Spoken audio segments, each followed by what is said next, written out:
Ladies and gentlemen, my name is Mary Ellis Davis, and welcome to my home and welcome to this wonderful event today. I am so proud to have the speakers that we have here, and I'd like to tell you just a little bit about why I decided to have this summit. So many people have read about my story, but let me tell you just a little bit about it. I married a beautiful man. We built this home. I'll try to do it without crying because he passed away. And unfortunately, and I'm under a tremendous attack by the town of Falmouth, Maine, and also by neighbors.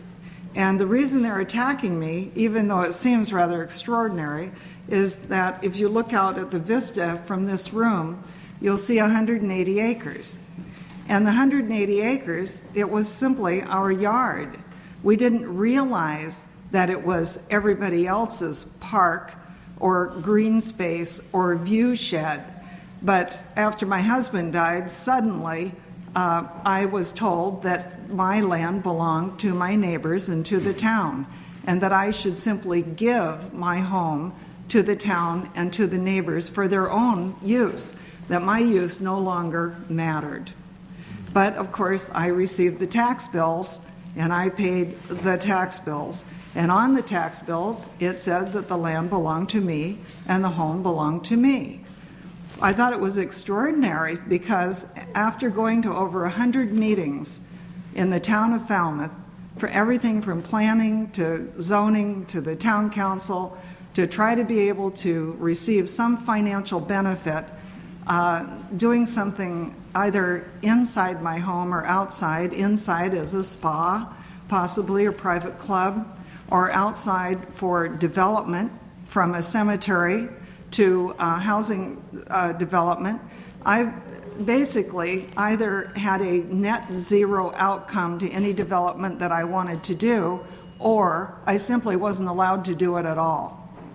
So it's clear that my value has been reduced on my home and property, my rights have been infringed on, and the regulations that have been put on my home and my land obviously have made it so I can't use it in the matter that I was hoping I'd be able to.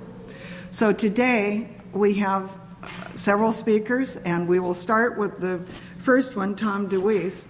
He will be basically the manager of this conference, and I can't tell you how glad I am he's doing it instead of me, because I'm not a speaker like Tom is and some of the others that are here today. But I can assure you that there is something that can be done about these regulations, because people open their tax bills in Falmouth and they are shocked at how their taxes are doubling overnight. And I think it will inspire people to do something. And I think that the more conferences we have like this, the more we educate people, the more that we have them understand that there is something that can be done. We don't have to sit here and pay these huge bills on taxes. We don't have to have all development stop. We don't have to lose all of our industries. We don't have to put up with our children being brainwashed in schools to believe that sustainable development is a new and wonderful way of life, that we can get rid of these regulations, that we can take the schools back, that we can do something about this. And these people are here today to tell us exactly what's going on and tell us what we can do about it. Tom DeWeese, who will be our Master of Ceremonies, is the president of the American Policy Center and editor of the DeWeese Report, based in suburban Washington, D.C. Tom has been in the battle for American liberty for over 35 years and is recognized as one of the nation's leading advocates for individual liberty, free enterprise, property rights, and limited government. He makes regular appearances on radio and television talk shows, and his articles have been published in several national publications, and is regularly published on more than 30 internet news sites, reaching more than 5 million people each week. Tom is an activist helping to organize concerned Americans in all 50 states.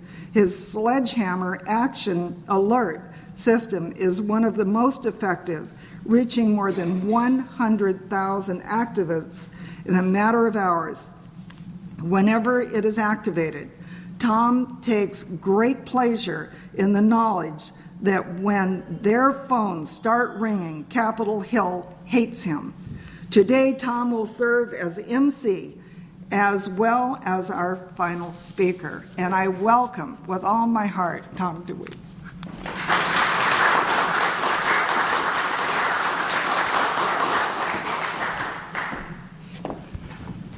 Thank you, Mary Alice. Just to give you a word, first of all, let me say how thrilled I am that you have made it here today and weathering the storm.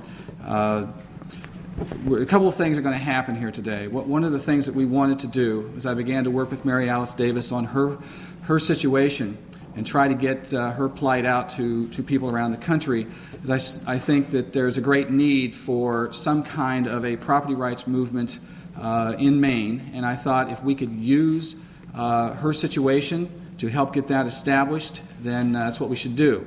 At the same time, I began to work with several people around the country.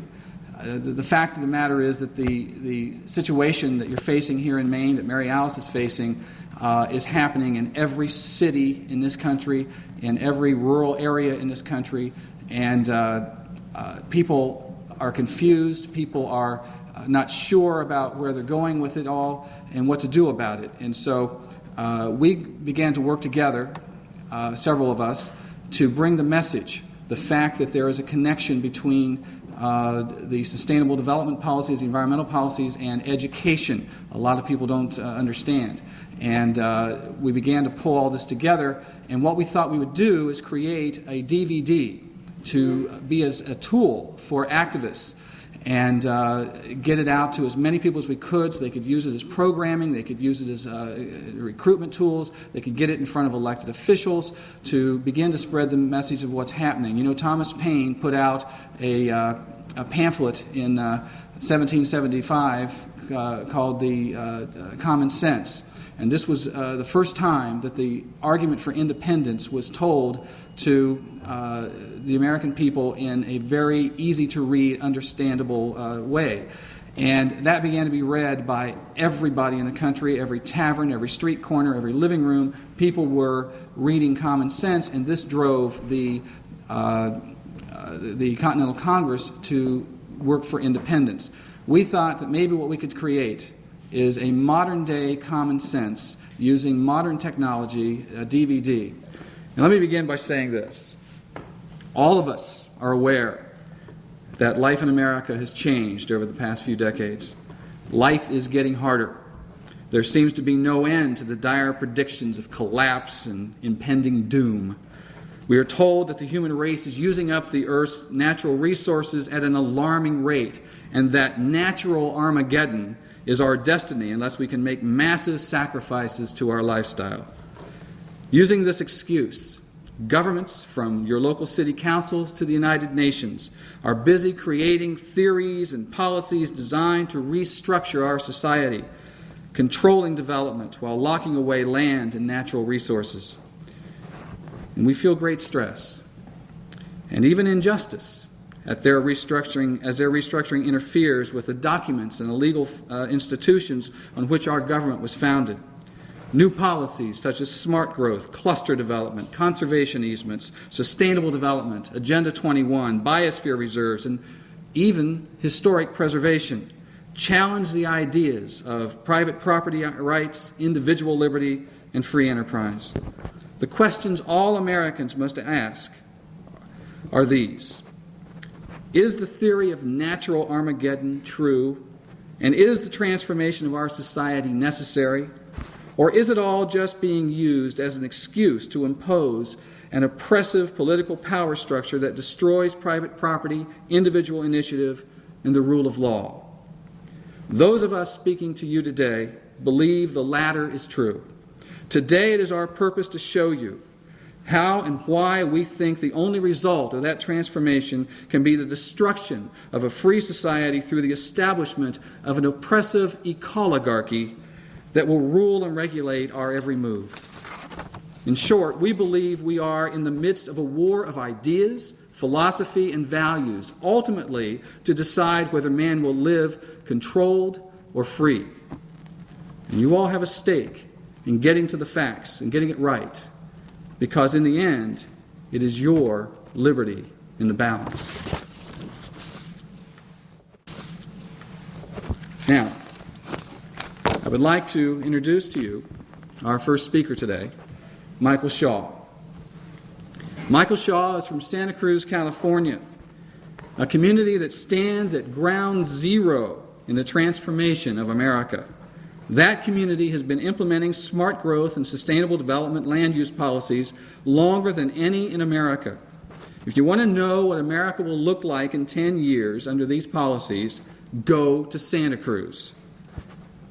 In the mid-1990s, Michael sat on the Santa Cruz local UN Agenda 21 committees as the community began to create the sustainable structure that now subjugates Santa Cruz today. Michael is a property owner and a businessman and an abundance ecologist. A few decades ago, he purchased 75 acres of coastal property where he hoped to build a home. He soon found out that such a common American dream was now virtually impossible in sustainable Santa Cruz. So Michael took the weed-infested land that the environmentalists called natural, and he turned it into a native plant wonderland he now calls Liberty Garden. It now stands as an example of how private property provides far better stewardship of the earth than does government control. Native species now flourish at Liberty Gardens that are literally unknown anywhere else in California. Today, Michael comes to us as a founding participant of Freedom 21 Santa Cruz, dedicated to the constitutional administration of government and the essential importance private property serves in guaranteeing our liberties. Please welcome Michael Shaw. The issue that has faced society since the beginning of time has been a very simple question. That issue is, who decides? Who decides the terms of your life? Is it you, the individual, or is it the state? If we're to resolve that that question is answered,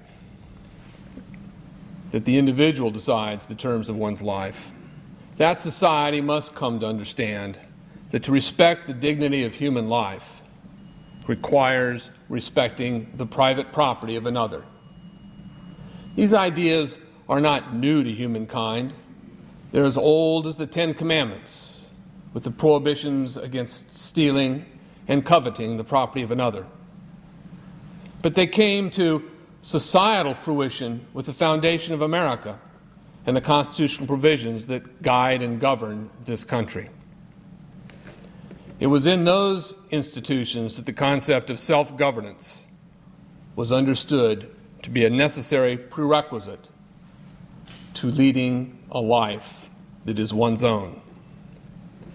Today, Americans know that something is wrong. What we need to do is understand where those problems originate. But to do so, we need to start at the beginning with an understanding of liberty itself.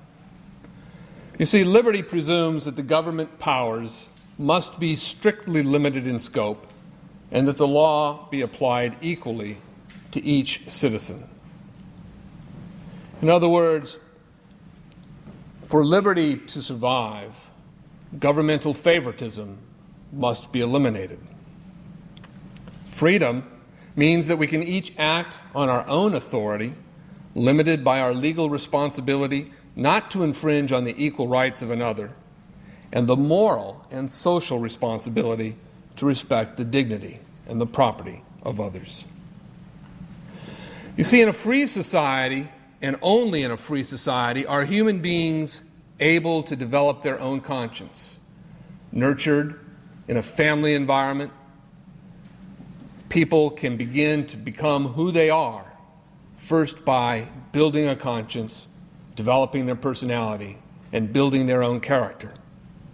And it is when a conscience has been developed that people are free to express themselves and free to associate with whom they choose.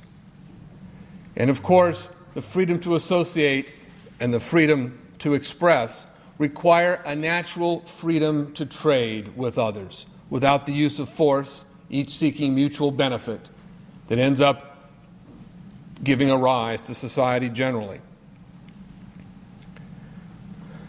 Freedom is what promotes and is a prerequisite to peace. But genuine peace can exist only in free societies where truly voluntary and not compliant actions govern civic responsibility. You see, peace requires self-ownership, not a slave society where there may not be warfare because force is imposed.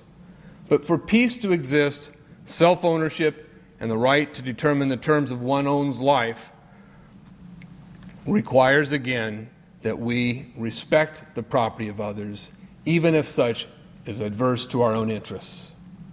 In other words, if someone is going to build a home in front of your home and block the view that you had to the ocean, we need to understand that if we are focused solely on the idea that we want to protect our property value, even though it comes at the expense of someone else's property right, we will all end up with neither property values nor property rights. It is respecting what others want to do with their lives and their property that gives each of us the opportunity to lead a life of our own. George Washington said that private property and freedom are inseparable. Well, he's right. But most Americans have come to forget what private property is. Most people think that private property is a thing. It's a land or a farm, maybe a car or your own home. But private property is much more than that. You see, private property begins with your hand. This is my hand. I choose its action, and I possess my hand. But private property begins with our very person. Our persons are our own private property. But it's more than that. It's our thoughts. Our thoughts are our private property. We need to be free to determine the terms of our life in order to develop those thoughts fully. And our expressions become our private property. So it's our person, our thoughts, our expression. It's our action. Private action is private property. Sometimes that action results in the creation of a thing, or we trade for something as a result of our work energy. But when that thing is taken from us by the government, whether it's our land, our houses, our television sets, or our books, it begins to affect that chain. If our property can be taken from us, we begin to act differently. This is why the Soviet Union failed. People didn't act in a societally beneficial way because it didn't benefit the individual. So when we seek acting in our own interests because our own interests are denied to us, we end up expressing ourselves differently, thinking differently, and until one day we wake up and we look at that hand that used to be ours and we find out that our hand is controlled by the power of the collective state. We are to do what we are told. The terms of our life is determined for us. The prerequisite for American liberty requires that the citizenry begin to reacquaint themselves with the terms of the Constitution. It is only that way that we can assure the continuation of a democratic republic and that where we can commit ourselves to doing what's necessary to secure the blessings of liberty to ourselves and to our posterity. The American culture is experiencing the consequence of a decline of individual responsibility and a rise in dependency. The principles that guide an honest economy, genuine free trade, have been abandoned. Instead, we live with increasing subsidies, barriers to entry, government regulation, and government intervention into the lives of what could be a free citizenry. The ethics of special interest politics have vested power in big government liberals and big government conservatives. The consequence of this decay have been the evolution in the purpose of American social, political, and economic institutions. For instance, think about charity. In a free society, charity receives contributions from some in order to help others. In essence, charity is both a broker and an agent of benevolence. But in modern society, many charities are 501c3s that seek grants of coerced tax revenue in exchange for their regulatory compliance. The consequence is that the incentives for charitable action are shifted from genuine benevolence to creating and meeting the needs of a growing caseload dependent upon the receipt of ever larger government grants. Coercive sources of money are incompatible with benevolent giving. Shifting charitableness from benevolence to bureaucracy contributes to social decay. The cause of this decay is not accidental. It can be traced, in part at least, to the political globalist movement.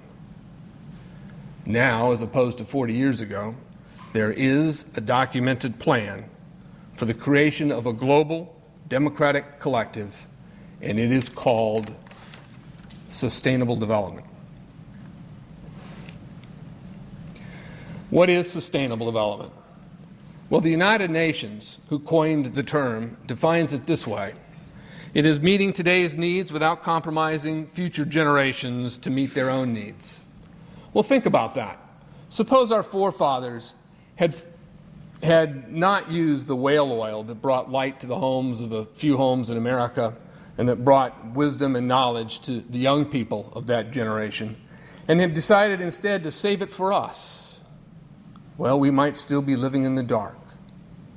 You see, human ingenuity, the greatest resource on the planet, takes problems and solves problems. Fossil fuel has brought to all of us an improving life, and now we're asked to stop using it in order to save it for future generations, as though those who come behind us, presumably living in a free society, would be incapable of improving their own lot. Such folly.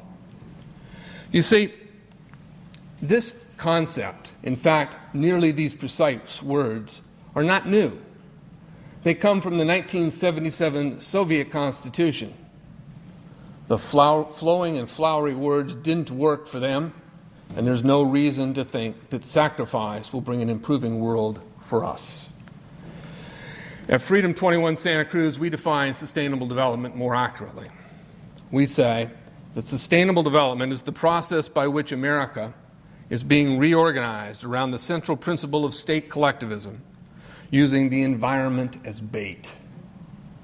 This is being done while indoctrinating and preparing our children to live in a state-run collective. Now, what I'm going to do is define a few more terms and examine the operation of sustainable development in America, and show how sustainable development is a program to reinvent American government. And I'll conclude by summarizing the risks and the opportunities of our time.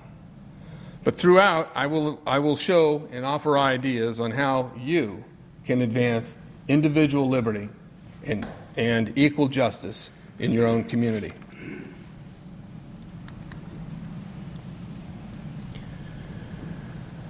What is collectivism? Well, in short, collectivism is suppression of individuality by the state. What you think, what you do, how you express, what your job might be, what you eat, where you go, how you get there. All are components of what a truly collective society becomes. Well, what are the components of creating a collectivist society in the 21st century? Well, I think there are 4 such components. The first is a capacity for imperialism. But unlike times before us, imperialism today, to make an effective global collectivist system, requires a military force powerful enough to control the entire world. You see, as long as there's one country shining as a beacon for the rest of the world, the tyrants around the world are held to a standard to which they cannot meet. So the goal of global collectivists is to take down that shining example so that the entire world can be viewed as a single collective. Today, of course, that military power exists. It exists in the hands of the American government, which is why it is so important that the American government remain the beacon for freedom and not a partner in the rising global collective. Secondly, a global collective requires control of the monetary system. Well, here in the United States, that occurred 90 years ago with the establishment of the Federal Reserve, the granddaddy of all American government-private partnerships.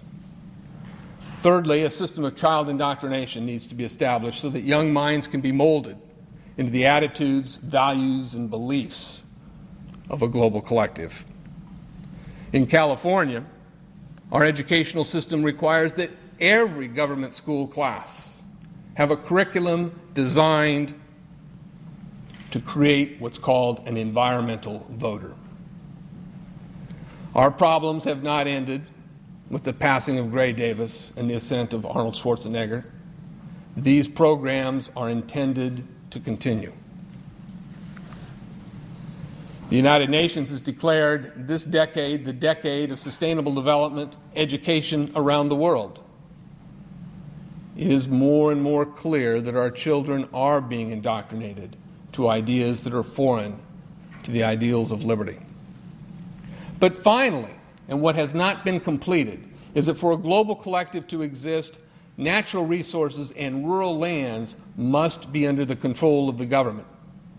It is precisely because in America our rural lands and natural resources have been vested in citizen ownership that this country has fared well and that freedom has served as a beacon for the rest of the world.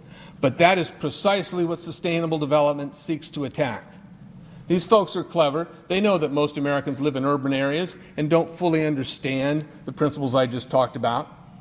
But everything we have, everything in this room, everything in our homes, everything in our businesses, had its origin in rural lands and natural resources. And that is where the battle for the future of freedom is resting. So what might we do to help reverse this? Well, the easiest area is to begin to approach our educational process.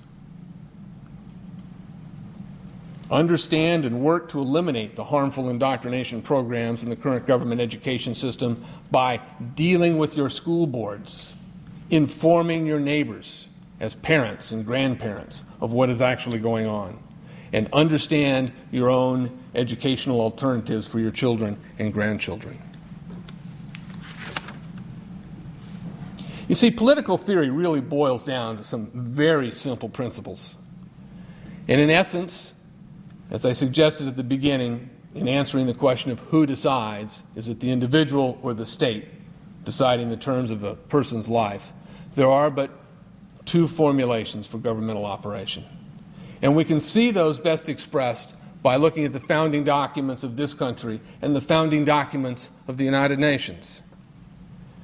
In America's case, the principle is based on the ideal of self-governance, which of course leads to liberty, and which is predicated on the idea of unalienable rights, meaning that the right to one's property, which creates the right to one's liberty, which gives to one a life as a human being, is a right that is inherent or imbued into our nature and cannot be stripped away. But with the United Nations, the premise is quite different. You see, state collectivism leads to tyranny, which is based on an idea of human rights. Human rights, animal rights. In both cases, such rights are granted by men and can be withdrawn by men. They can be selectively enforced for some men and not for other men. What comes can go, because what we have is an elite making the decisions for all others. And today, that is showing itself in the concepts that replace life, liberty, and property. And those concepts are social equity, a new economic system, and environmental justice. You see, the modern war on liberty fosters confusion in our schools regarding the nature of what is a moral government. It causes division by dividing us into groups under the principles of social justice, replacing the concepts of equal justice. And it creates dependency through a welfare system which seeks to undermine free enterprise and establish this new economy.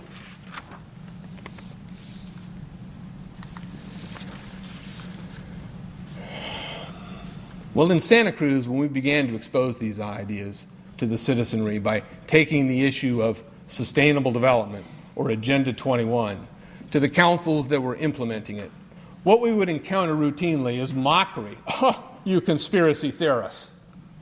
Well, they don't do that anymore because it's become quite evident by just looking at the United Nations' own website that Agenda 21 and sustainable development are ideas being promulgated by the international political machinery. This is from the United Nations webpage, Sustainable Development, Agenda 21, the Earth Summit, Agenda 21, which was held in Rio in 1992. You see, I sat on the Santa Cruz Agenda 21 committees. Now, this was a lot of crazy ideas. This was back in the mid-90s. Crazy ideas I heard. Mother Earth's surface wasn't to be scratched. Human beings were to be concentrated into human settlement zones. Transportation systems were to be changed. Educational systems were to focus on the environment as the central organizing principle. All aspects of life were covered. There were committees on agriculture, biodiversity, education, energy, housing, government housing, population and its control, public health, social justice, transportation, and a, quote, viable economy. Well, I went to these committees at the request of some people who told me that I needed to understand what was going on, and I came back and I said, this is craziness. This is so silly. It has no chance of having any effect on our society. Well, I was wrong. In the early part of 2001, councils and committees began popping up all over Santa Cruz County. From watershed councils for every small dabbling creek, to fire-safe councils, which were really run by the Department of Interior, coming into Santa Cruz using the fire chiefs as an excuse for imposing a county-wide habitat conservation program that would keep some landowners from walking on their property during the mating season of the long-toed salamander, as an example. Homeowner associations were suddenly changing their bylaws, getting rid of the Roberts Rules of Order and turning to stakeholder and consensus basis. Visioning sessions were held. And suddenly, the newspaper, a compliant partner in this dynamic, began to propagandize the benefits of restructuring our infrastructure, becoming less reliant on cars, creating rails and trails and government-designed housing, dense housing, along the railroad track. But you see, upon further investigation, we found out the County Board of Supervisors had quietly and unanimously, back in 1997, accepted and adopted the provisions of Agenda 21. Looking even a little more deeply, we found out that in 1990, Santa Cruz had passed what was called then the Measure C, which read exactly as the Rio Accords read when they were unleashed on the world 2 years later in 1992. So you see, Santa Cruz has been a laboratory for this dynamic for a long while, and is now beginning to feel the real pinch of massively high housing prices, timberlands that are ready to burn, farmers who are on rich, fertile soil who are having their water taken from them and are about ready to lose their land to collectivized farming. You see, Agenda 21 is a global land use, education, and population control program that doesn't just exist in Santa Cruz, it is now rapidly advancing in every town, burg, and state of the United States.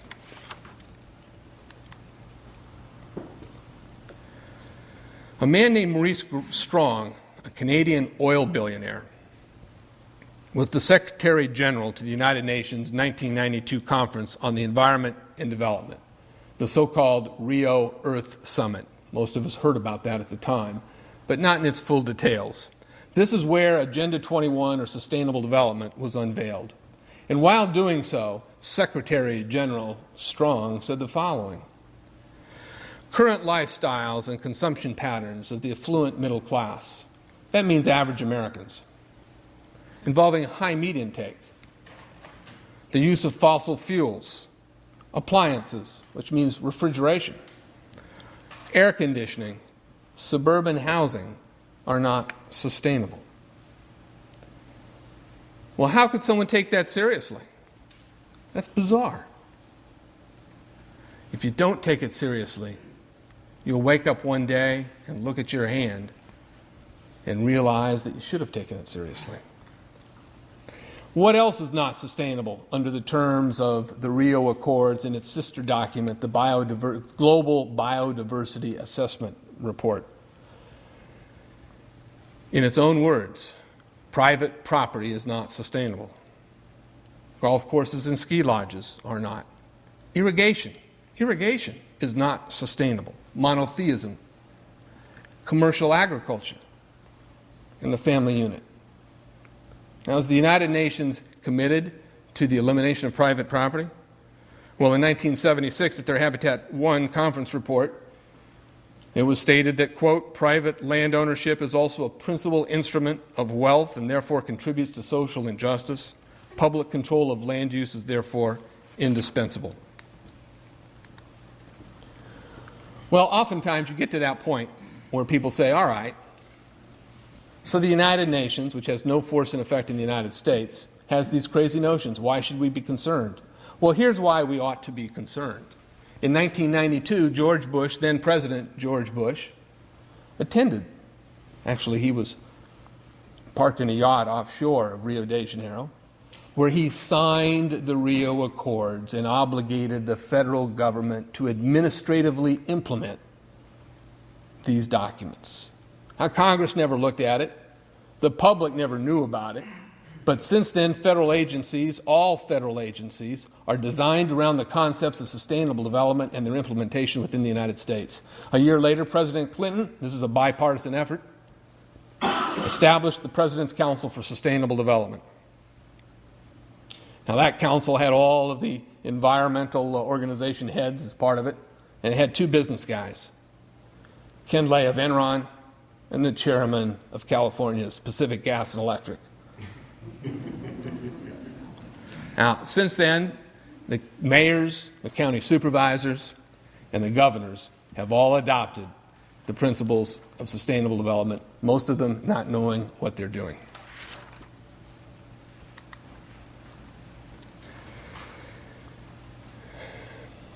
There's a man named J.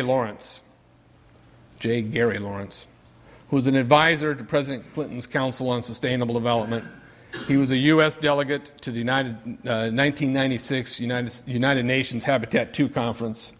He's director for the Center of Sustainable Communities up in the state of Washington, and he's a chief planner for the city of Sustainable Seattle.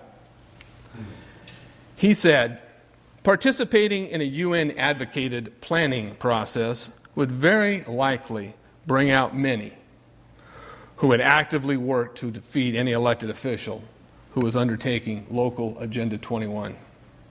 So we call our processes something else, such as comprehensive planning.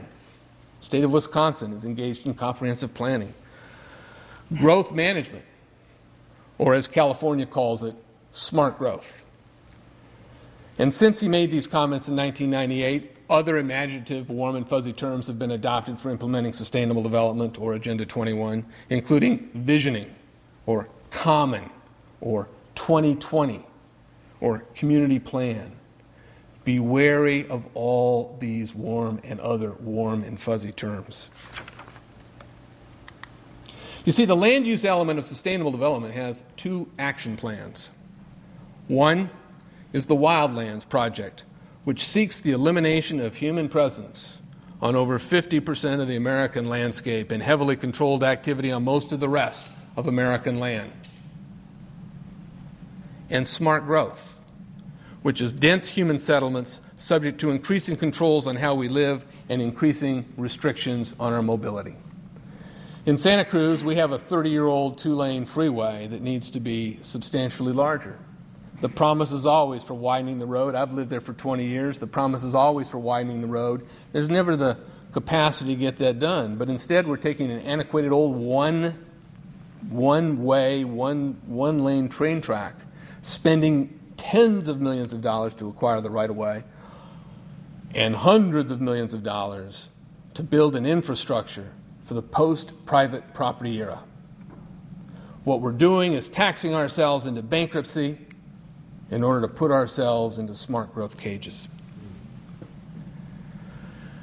As to the Wildlands Project, the Department of Interior Bureau of Land Management has working papers from 1994. These papers are still the operating documents for that department. And they say that, quote, all ecosystem management, now that means the planet, should consider human beings as biological resources. I'll contend that the Education Department treats our children the same way.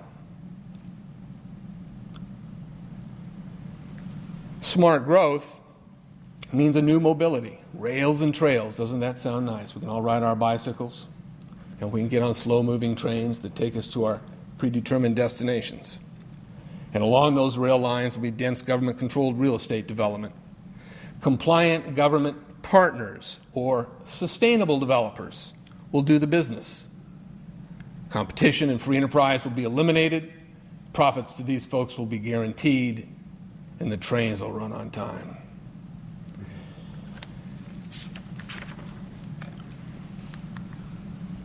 This is a sign we're seeing increasingly, with increasing frequency around the country. This particular sign comes on the other side of my town, La Selva Beach in Santa Cruz County, California.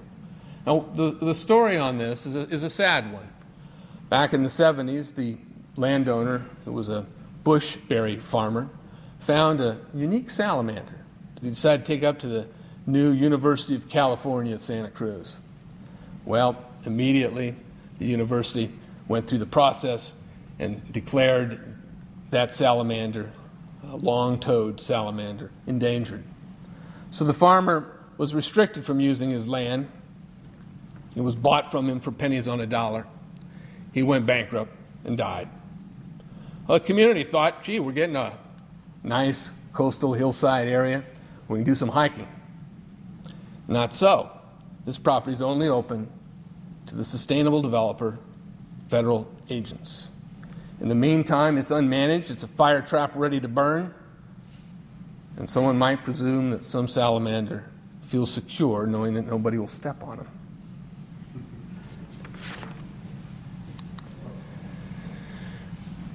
This map was compiled by a brilliant, brave gentleman in this audience. It was compiled from documents that were taken from Geneva just prior to the time the United States Senate was prepared to vote on the Global Biodiversity Treaty. This is in 1994. Because the Senate saw this map, and that treaty was ready to pass, but as the Senate saw this map, the treaty failed 94-0. Now, that's the good news. The bad news is it's being implemented anyway. Let me explain the map. The red sections are the wildland zones, to be devoid of human activity. That means recreational activity. It means all activities. That means that the natural materials, natural resources in those areas are unused by humankind. The yellow areas are areas for highly regulated activity. And you can see the little black dots. Those are the human settlements, or smart growth zones, where human beings are to be placed. The tool, you say, well, this is not possible. You know, this is not achievable, and that's certainly what I would have thought 5 years ago. But an array of tools have been used by the government agents for implementing this. Conservation easements, which transfer your property right to the government. You might still be able to use it under their blessing for a while, but a generation from now, that blessing will be gone, and those lands will be controlled fully by the government. Remember, Agenda 21 is the plan for the 21st century to remake human societies in this collectivist image. Regulation is another major tool. In Santa Cruz, sits on a bay that runs from Monterey to Santa Cruz County. It's 26 miles as the crow would fly across the ocean from one point to the other. But we have a national marine bay sanctuary that covers, people in our community don't know this, but it covers 5,000 square miles. 400 miles of the California coast are under the ambit of the Monterey Bay Sanctuary. Fishermen are feeling that pain already, but what's not understood is that half of that coverage is landmass. From the ridgetop to the shoreline is also covered under regulations and 25 governmental enforcement agencies to make sure it happens, to control all activity so that we can keep our sanctuary. Anyone know what the word sanctuary means? We're describing an ocean as a sanctuary. Pure. So the tools of regulation are coming from all kinds of angles. Our mountains in Santa Cruz have 4 or 5 regulatory crossroads that, from water quality control boards to the forestry board to the Monterey Bay Sanctuary and to a habitat conservation plan that will continue to try to make its way into our county, one after the other after the other. It's like having 5 ropes tying you from every angle. The goal is to create battered willing sellers. The term the government uses is, well, they're willing sellers. They sold it to us. Well, it's kind of like the kid in the playground who comes and puts your arm behind your back and starts to crank it up until you say uncle. Well, that's what the willing sellers selling to the government have become. But the worst of all of this is the Endangered Species Act, because that puts our worst fears into place, because bugs, plants, and animals are deemed more important than human beings. Again, what we must do is come to understand the Constitution. We need to repeal the Endangered Species Act. When government controls the natural resources in the land of America, it will control all of our action, because private property will become eliminated. So for those neighbors, friends, and family members of yours that have been lured by the idea of smart growth, ask them to check their premise. Is sprawl so bad? Is it really so horrible that our children have the choice about where they live and how they live, engaging in free trade amongst people who respect the property and the life of others? Is the development of water sources in the West such a horrible idea? We're breaking our dams in order to create a water shortage so that we tell our farmers that they can't irrigate their crops and they need to turn their land over to better land managers who know how to operate in this new world called sustainable development. And instead of spending hundreds of millions and nationally billions on rapid transit ideas that none of us want, is it really so bad that we use our gas taxes to build more lanes on freeways? Americans are financing double-decked freeways in Mexico City while we build these empty train lines that are designed to cart us around after a collapse. Well, I'd like to introduce you to who I think is the father of American sustainable development, a local citizen here in Maine, George Bush. Mr. Bush said in 1992, while still serving as president, that it is the sacred principles enshrined in the United Nations Charter to which the American people will henceforth pledge their allegiance. Now, what we need to remember is that these ideas behind the United Nations and the ideas behind the United States are antithetical to each other. One realizes that our rights as human beings are inherent, and the other seeks to make our rights the subject and object of elitist grant. So who's implementing Agenda 21, Sustainable Development in the United States? Well, all federal agencies. We've talked about that. Our tax dollars are being used in order to steal our freedom. But also so-called NGOs, non-governmental organizations. Now, there are 2,000 non-governmental organizations in the United States that have been accredited by the United Nations for purposes of implementing sustainable development. It includes the Nature Conservancy. It was so refreshing earlier this year to see the Washington Post expose the fraudulent financing vehicle for the theft of American landscapes from Americans that is the Nature Conservancy. The Sierra Club, whose primary mission is the collectivization of water in the West. You can go to any water board and I'll tell you the focus for the Sierra Club has been to get their people on water boards, and it's that way throughout Santa Cruz County. The Audubon Society, the American Planning Association, and the National Teachers Associations are all NGOs. But the third leg of this triage are the foundations. Now, the top 25 foundations in America, private foundations, tax-exempt foundations, are much larger than the top 25 multinational corporations. They seem to be regionalizing America with different foundations having dominion over certain areas. In Southern California, it's the Irvine Foundation. Where I live, the Central Coast of California, it's the Packard Foundation. We need to be wary of Rockefeller, Pew, Turner, Ford, Carnegie, MacArthur, community foundations, and others. The fourth and fifth estates of Agenda 21 that give support are some, not all, but some multinational corporations. Some are just opportunistic, and others are seeking to have a big seat at a shrinking table. And then the mainstream and consolidated media, which does not give attention to these issues. So what can you do? Well, for sure, stop contributing to green organizations, to those non-governmental organizations that are seeking the theft of private property. Because remember that these aren't really NGOs, non-governmental organizations. The words are always falsely put to us. They're really global governance organizations. They've taken their allegiance to the United Nations and to the Sustainable Development cause. Start reading, get your information about what sustainable development is, and you can begin by looking at freedom21santacruz.net. There will give you resources all over the country of the emerging movement to wake the American folks up.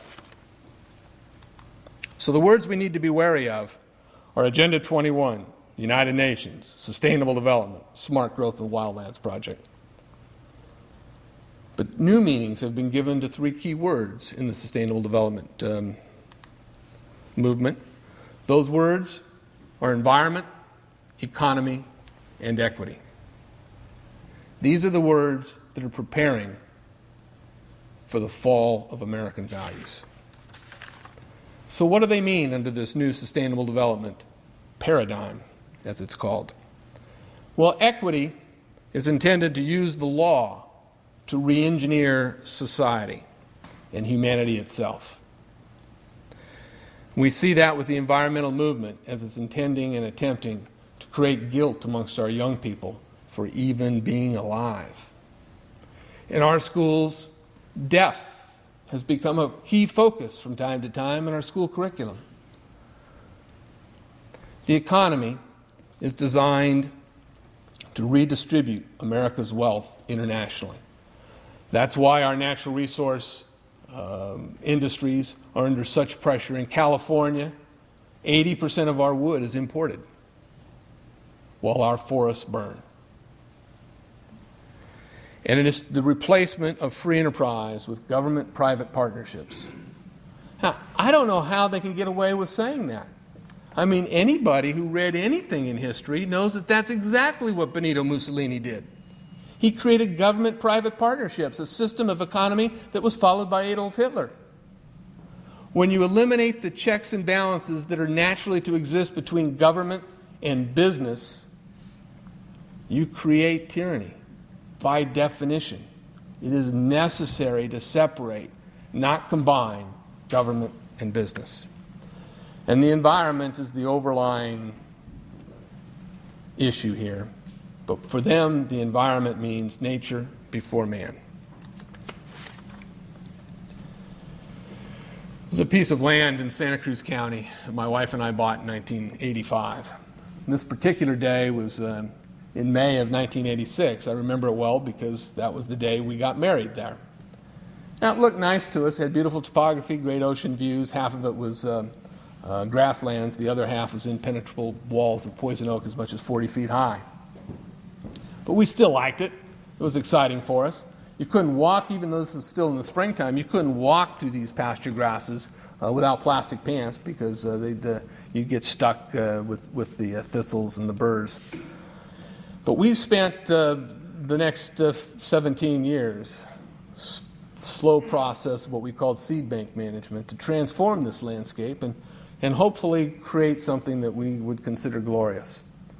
Well, slowly, like the Liberty Movement itself, we began to replace these plants by controlling the seeds that fell. Occasionally we'd see some unique plant that we'd get identified as a native plant, and we'd nurture that plant along. And so in April of 2003, I'm going to take a view of what I've circled here. In April of 2003, that landscape looked like this. All native indigenous plants. In this section, hardly a weed there. The landscape was transformed by rigorous human disturbance, violating every concept of sustainable development land management. You see, people can achieve things working in their own interests and working cooperatively with others. Those are the ideals that are American. The precautionary principle which runs the sustainable development environmental policy is a fraud. It holds that people are a cancer upon the earth, and that if people undertake any action, it must, they say, cause no harm. So in other words, if you were to walk out on a landscape during the mating season of the red-legged frog, you'd have to demonstrate, in order not to violate sustainable development rules, that you didn't harm a frog that might have been out there. It turns the concept of justice on its head. Guilt is presumed and innocent must be proven. That is the legal dynamic of sustainable development. And in California, we now have what's called the Keeley, he's a Santa Cruz legislator, Environmental Crimes Bill. And we have 400 prosecutors roaming the state looking for environmental crimes, not gross polluters. I don't know any gross polluters. Our air has gotten awfully clean over the last 25 years. They're looking for people who are violating biodiversity rules, like walking on your own property after you've signed up on a best management practice program with the federal government when you shouldn't have been.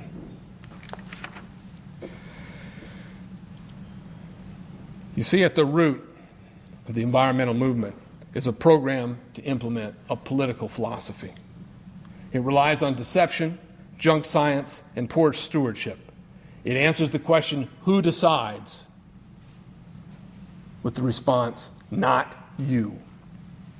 It destroys the potential of a free society through regulations so that it can collectivize land. It invites dirty politics. And nowhere did that become more evident than with the administration of Gray Davis. It is very expensive. California and the United States are falling into a hole not just because of our military adventures, but sustainable development is costing us a ton. We are spending America into bankruptcy in order to steal America from Americans. Remember, support the repeal of the Endangered Species Act. Now, I described my experience with the local Agenda 21. I don't want anyone to think that those hard efforts didn't go unnoticed by important people in important places. Here's a letter from the Congress of the United States and our local representative, a man named Sam Farr, who's Leon Panetta's successor in Congress on the Central Coast of California. And this letter was written to the Agenda 21 committee, where Congressman Farr writes, I am writing to congratulate you, the Advisory Board and Action Santa Cruz Coalition, for completing the local Agenda 21 action plan. He goes on to say, I support the principle of sustainable development to balance the needs of, number one, economic growth, number two, environmental stewardship, and number three, social equity. I'm spearheading a similar effort to develop the planning process for sustainable development for the entire Monterey Bay region. But finally, and occasionally, Congressman Farr says something that's honest. The local Agenda 21 action plan not only has local significance, it will also have regional and national impacts.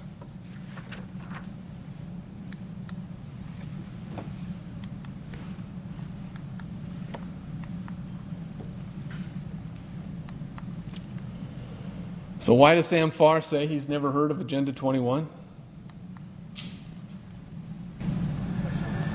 Yes, Congressman Farr, I'd like your my name's Daniel Beckett. I'd like your comments on the United Nations Agenda 21 program that you're implementing here. Could you tell us a little bit about that?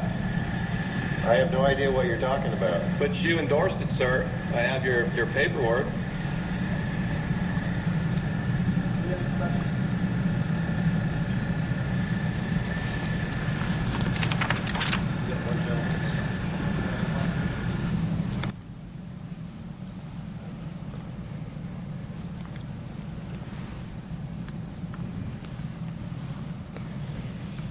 Welcome to the halls of Congress.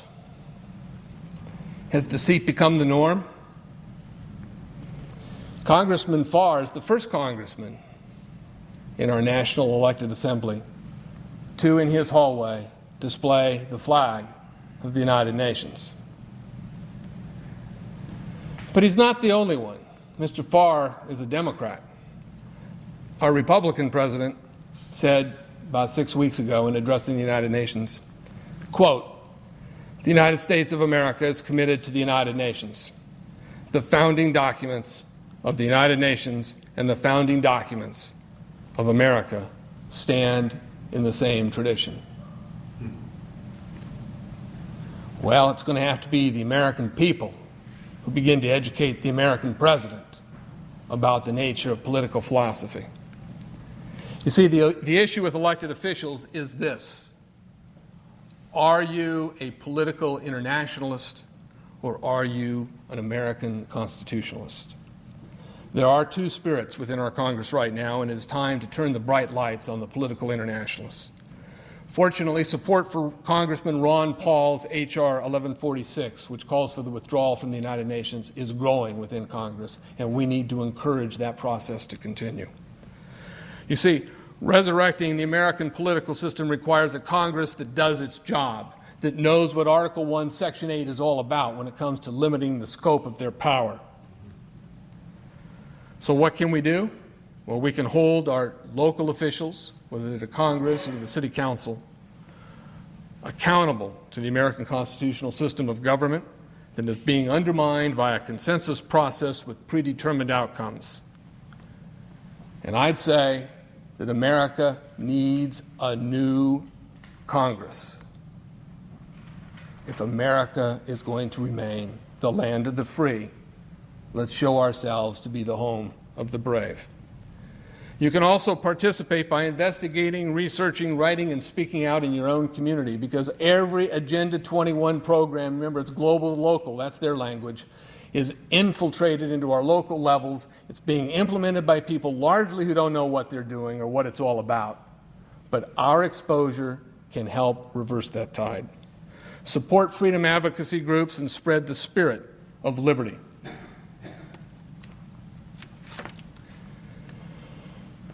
Well, another question has to be asked and answered, and that is this. How is it that they are changing government? Is our government, as Al Gore said, being reinvented? You might remember his program called The Reinvention of Government that he talked about in the mid-90s. Well, there was some substance behind that silly talk, and I'm going to describe that by taking us on a quick ride. But first we have to define a term, and that term is Soviet. Most Americans don't know what it means. It's just a nasty term that took the Russian people and the people of the Soviet bloc into economic and oblivion, destroying lives and opportunities.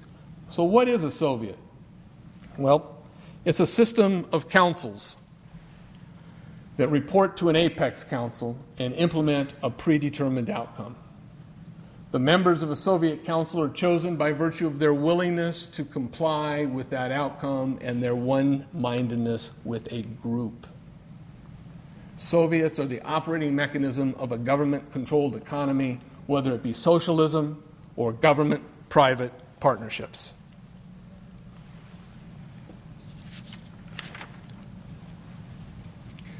Well, buckle your seats, because I'm going to take you on a quick ride through the emerged American Soviet.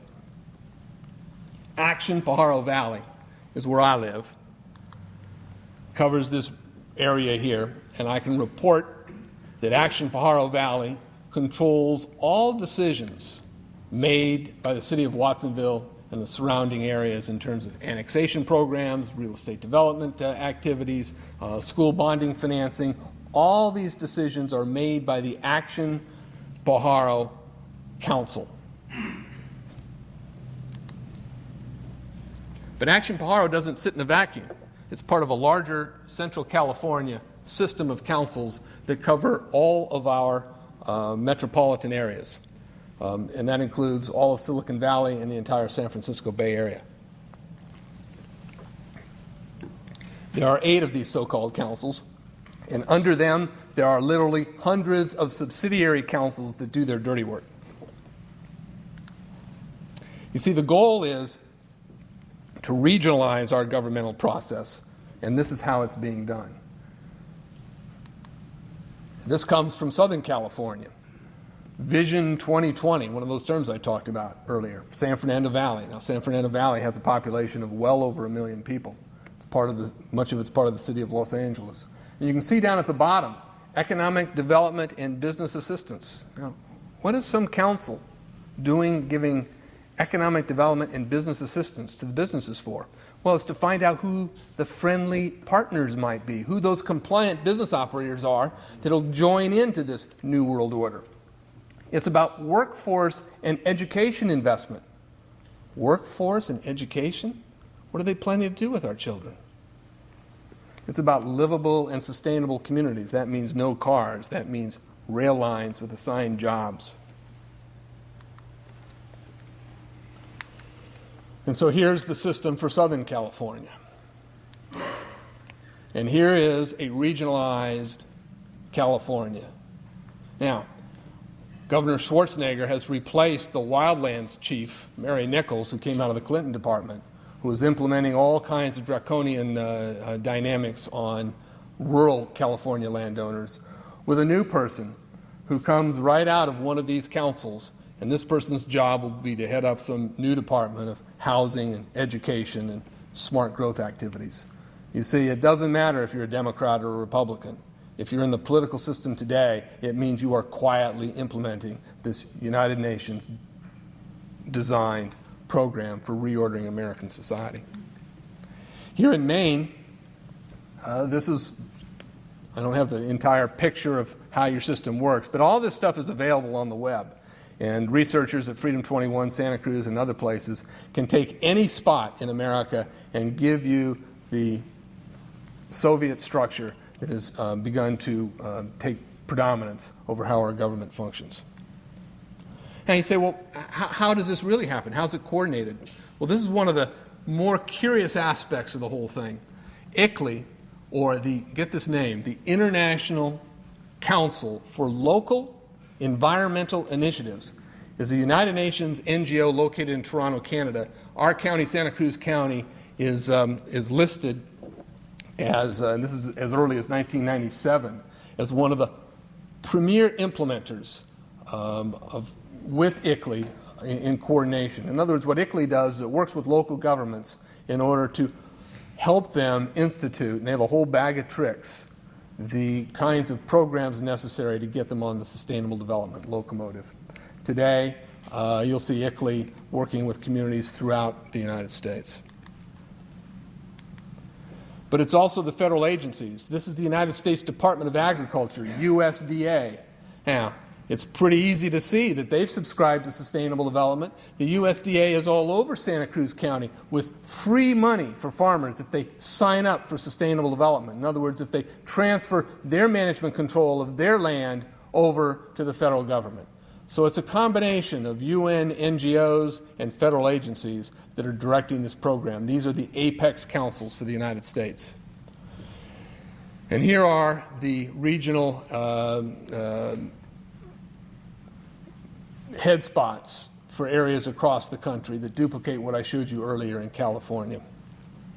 You see, the political consequence of regionalizing the United States is that we lose our limited constitutional government because the separation of powers between the branches of government and in the federal system itself are obliterated.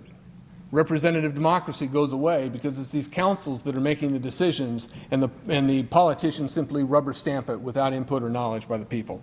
Checks and balances are eliminated, and the replacement of political boundaries with unelected regional councils, usually based on watersheds or neighborhoods, begins to take preeminence. That was the system of the Soviet Union. There's a UN map showing how they intend to regionalize ultimately the Americas. And here it is on a worldwide basis. ICLEI hubs exist all around the world. You see, the real apex is outside the United States.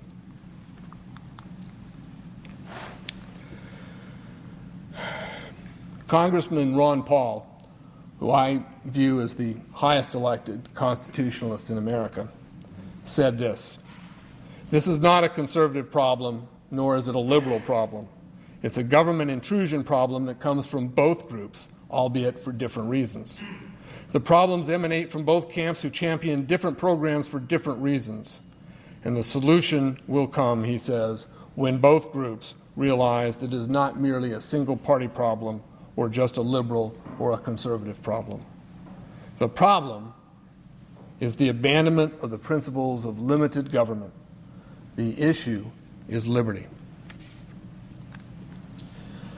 I tried over the last year or two to picture in my mind and create a pictorial that begins to describe what I think we could call as a dialectic in American politics. What a dialectic is the idea that you establish a thesis and you create its antithesis, understanding that those two concepts will synthesize to what it is you really want the outcome to become. So in looking at the contemporary world and how it is that a global green cartel is coming to America, I've applied these old, nasty philosopher principles. Dialectic is a concept from Marx and Kant and Hegel before that, and see how it plays today. And so I look at the thesis, the right-wing collectivist, the government-private partnership combination, and viewed their antithesis, which is sustainable development, protect the bugs, make the tree huggers happy. And the synthesis of that, amazingly, is Agenda 21. It's stakeholder consensus councils to create a reinvented new form for government. And what happens then is you go through this narrow little digestion track, which Al Gore said, Al Gore obviously a mainstay in the sustainable development movement. He said America must go through a wrenching transformation. Well, that's where it is, as we move into a government-controlled society right on our way to tyranny. So what you have is right-wingers subscribing to smart growth, some right-wingers, those who want to have power and control over others, working with those greenies who are implementing a wildlands project in order to bring us down to Agenda 21, a regionalized America where property is collectivized and the UN Charter becomes implemented. What's interesting about the right-wing collectivists and the left-wing collectivists is they do agree on some things. They're both willing to use fraud to create a police state. They both approve of an interventionist foreign military policy. where America embarks on wars without constitutional authorization via declarations of war. And they both approve of a government education policy that serves collectivist ends. Now, sure, each one wants to have the details ruled by them, but that's just a phony fight. The fight is over liberty and tyranny, not over which tyrant is in control.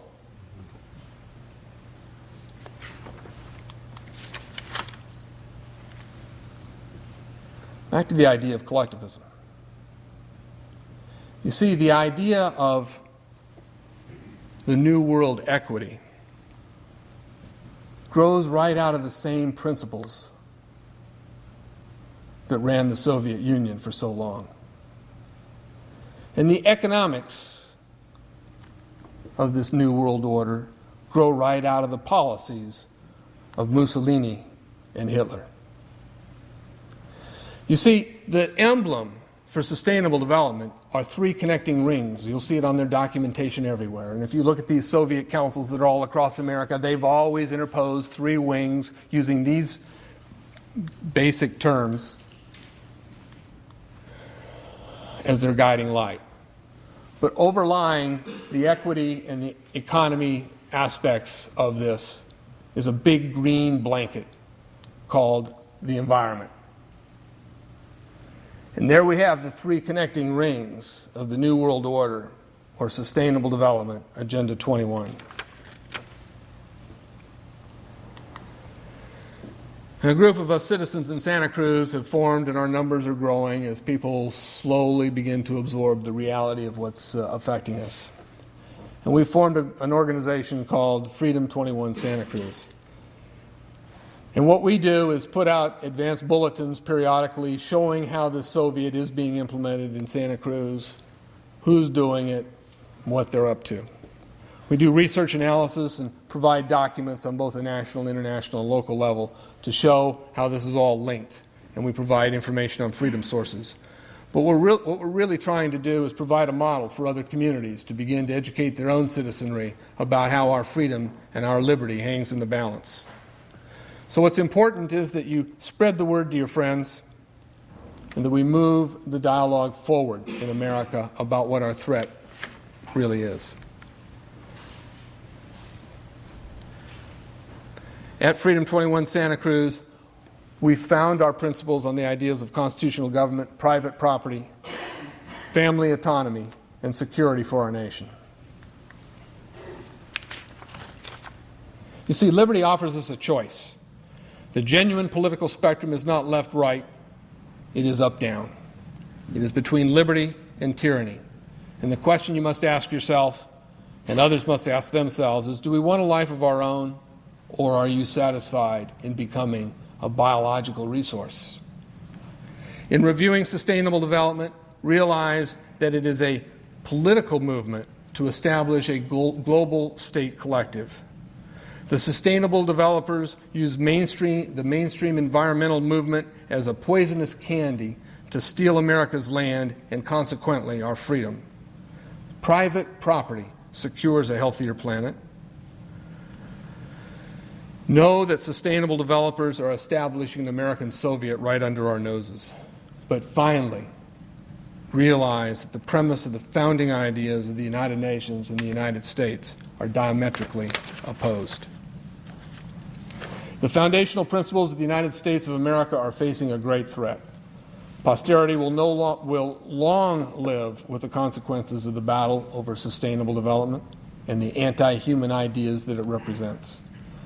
Sustainable development activists and supporters are often, but not always, unaware of the tyranny. The tyranny is the consequence of their environmental, social equity, and economic movement. Yet these dire circumstances also propel the greatest opportunity in history to advance individual liberty, human happiness, and genuine peace.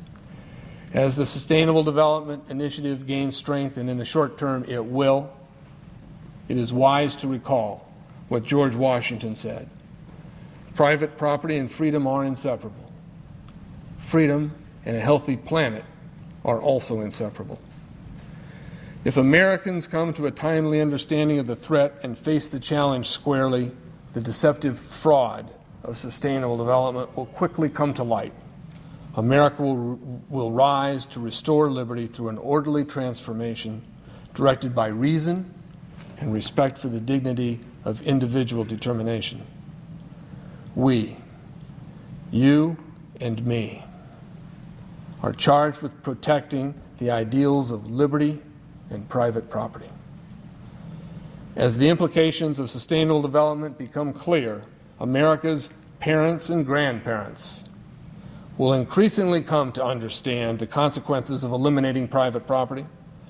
The circle sounding Paul Revere's warning is growing. Join in now because the green coats are a-coming. Protect your property, protect your children, and protect the American experiment. Draw upon the heritage of American industriousness, the hope that springs eternally from Western civilization's culture, and the human spirit to expose sustainable development and advance freedom in the 21st century. Thank you, and long live freedom.